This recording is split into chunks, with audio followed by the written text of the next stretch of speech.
Hello, hello!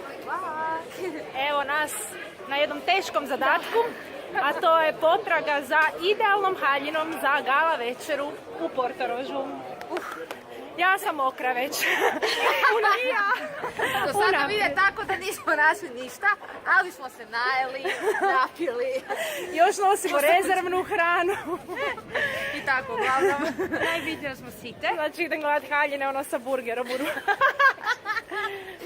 Uglavnom, ljudi moji, ne znam gdje vi kupujete, ali nema ništa onako između, dakle neka zlatna sredina. Vidjeli smo ili neke ultra bljak jeftine haljine, znači od užasnih materijala, ili smo pak zapele za haljine od 10.000 kuna. Tako. To onak za jednu večer malo mi je tu much, ali nešto nam treba između. Tako da evo, potraga se nastavlja. Mi se ne predajemo, rekli smo danas je taj dan. Morat ćemo nešto kupiti, pa makar ne haljinu. Šta ćemo kupiti, nije uopće pitao što. Hello ljudi moji, evo, prošli smo dosta butika. Ivon, je li imaš što za reći? Ivon je oduševljena i odmah je išla pojesti hamburger, znači...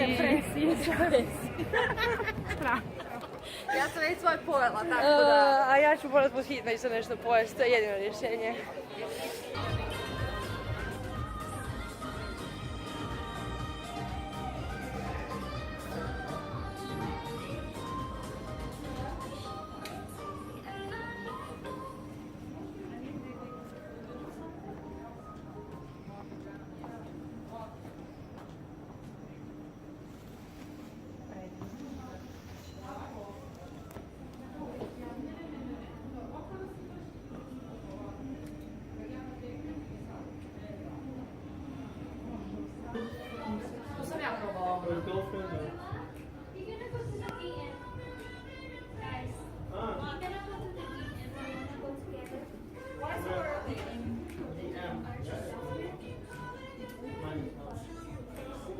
Ja sam uzela.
Evo, nećete pogoditi, upravo se desilo čudo.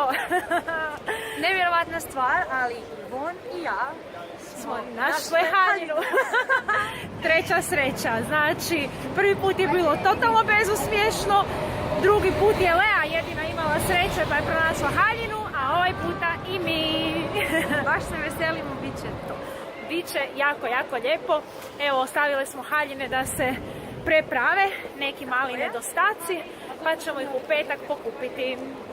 A krajnji odabir ćete vidjeti na slikama iz Portoroža Za 2 tjedna. sa same gala večere. Tako da evo, pratite, lajkajte, tweetajte, šerajte i uživajte. Pusa! Ćao!